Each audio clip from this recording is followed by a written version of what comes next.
అందరికీ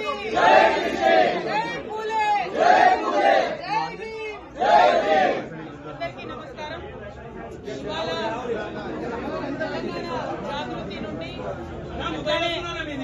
యునైటెడ్ పూలే ఫ్రంట్ నుండి ఒక డెలిగేషన్ అంతా కూడా పెద్దలు గౌరవనీయులు 45 సంవత్సరాలకు పైచిలకు మరి బీసీ ఉద్యమాలలో, బహుజనుల ఉద్యమాలలో, ప్రజాస్వామిక ఉద్యమాలలో అన్నిట్లో కూడా ఉమ్మడి ఆంధ్రప్రదేశ్ మొత్తం కూడా 50 మంది ప్రజలు గుర్తుపట్టేటటువంటి నాయకుడు గౌరవనీయులు పెద్దలు ఆర్ కృష్ణయ్య గారిని మరి మేమందరం కూడా యునైటెడ్ పూలే ఫ్రంట్ నుంచి, తెలంగాణ జాగృతి నుండి కలిసి వారి మద్దతు కోరడానికి ఇక్కడికి రావడం జరిగింది.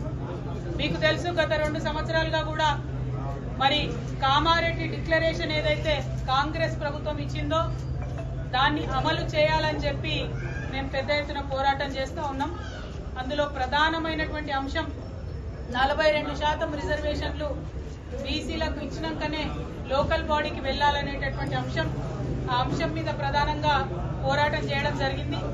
దాని ఫలితంగా అసెంబ్లీలో 2 బిల్లులు కూడా పెట్టి మరి పాస్ చేయడం జరిగింది.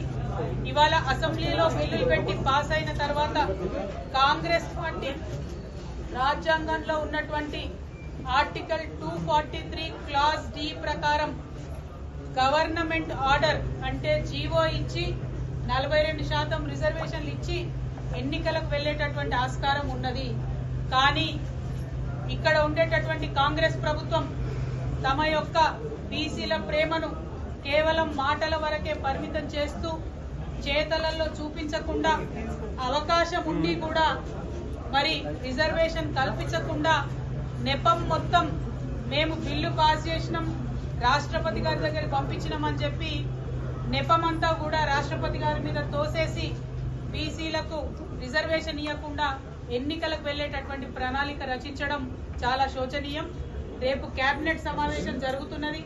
ఆ కేబినెట్ సమావేశంలో లోకల్ బాడీ ఎన్నికలకు సంబంధించి మరి నోటిఫికేషన్ ఇస్తారని చెప్పి ప్రభుత్వం లీకులు ఇస్తున్నటువంటి సందర్భాన్ని చూస్తున్నాం. మరి అందుకోసమే పెద్దల కృష్ణయ్య గారిని కలిసి ఈ యొక్క ప్రజా వ్యతిరేక విధానాన్ని తప్పకుండా మనందరం కలిసికట్టుగా ఎదుర్కోవాల్సినటువంటి అవసరం ఉన్నది. రాష్ట్ర కేంద్ర ప్రభుత్వాల మీద ఒత్తిడి పెంచాలంటే ప్రజా ఉద్యమాలే దానికి మార్గంగా కనిపిస్తున్నాయి. మరి రేల్ రోకో అనేటటువంటి నినాదంతోని ఔరేక్ దక్కా బీసీ బిల్ పక్కా, దానికోసమే రైల్ రోకో చేయాలనేటటువంటి ఒక మార్గాన్ని ఎన్నుకొని పెద్దలు ఆర్ కృష్ణయ్య గారి మద్దతు